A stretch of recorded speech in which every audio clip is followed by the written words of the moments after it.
xisbiga wadani wuxuu muddo dheer ka hadlayay dhibta uu keeni doono saldhigga military ee dowladda Somaliland ay leedahay waxaanu la gelaynaa imaaraadka.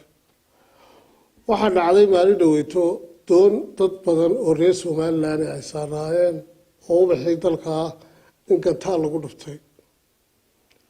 dadkaasina xukuumaddu ilaa maanta aanay ka hadal, aanay tacsiidaynin, aanay wax dacwado oo caalamka ay u gudbiso cidda u gudbisay aanay jirin haba yaraatee sida ummadda reer Somaliland iyo warbaahintiba ay ka markhaati yihiin. aad iyo aad baan uga xunahay mas-uuliyad darrada ay xukuumaddu muujisay ee ubaxeeda lagu laynayo badaha.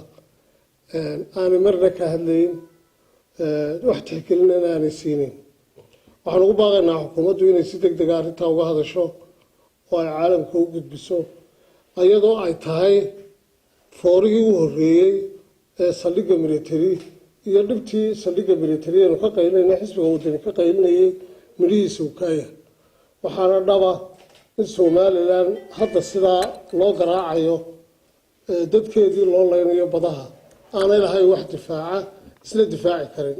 dhibta intaa leegna ay Somaliland keentay, horena aanay u dhicin intii dalkani jiray. Somaliland gobonimadiisii la soo noqday aanay marna dhicin wax dhibaato ah oo doo qallibantay iyo tuiskeedu dhacday mooyaane gantaal lagu dhufto.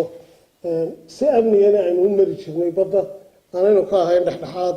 dagaalka ay nala doonteen xukuumadda maanta dalka ka talisaa ee ka socda khaliijka Yemen ay ku shiraakoobeen xulafada uu hogaaminayo Sacuudigu ayaana u sababa, iyo Iiraan oo iyaduna dhinaca kale ka soo jeeda.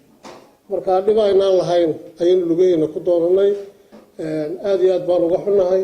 waxaan ummadda dareensiinaynaa inay tani tahay foorihii u horreeyey inay noqonayn tii u dambeysay.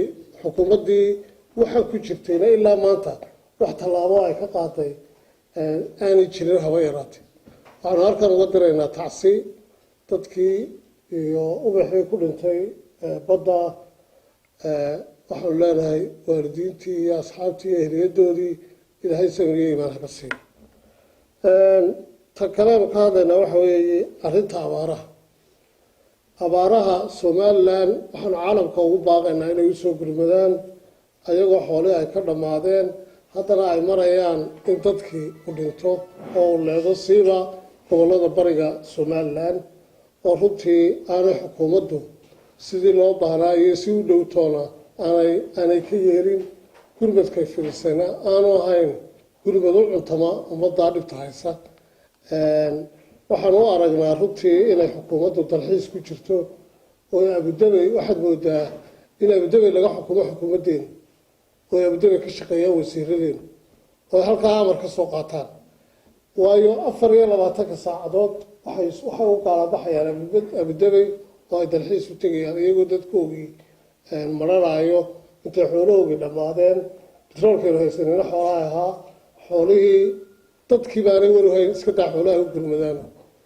wajaale istoodhada xidhan ee ummaddu ka qaylinayso ee laynoogu tabarucay ee ummadda lagu caawiyey ee ilaa maanta dadka ka qaylinaya laleeyahay waa raashinkan meesha yaalla dadkii ka soo qaxay bari ee wajaale joogay leeyahay waa nasiya. waxaan ugu baaqaynaa xukuumaddu inay furto oo ummaddii loogu talagalay ee Ethiopia ay siisay la gaadhsiiyo.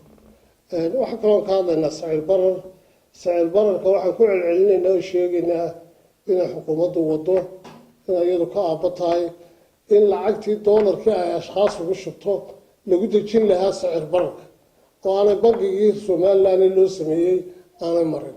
waxaanu xukuumadda ugu baaqaynaa inay lacagta bangiga ku shubto ay ummaddu leedahay oo ay ka dayso ashkhaastay ku naasnuujinayso ee ugu shubayso si sicir bararka bangigu ula dagaalami karo. aanay xakamayso oo ay joojiso daabacadda lacagta xad dhaafka ah ee habeen walba intaynu u baahannahay intay yidhaahdaan ay soo daabacayaan.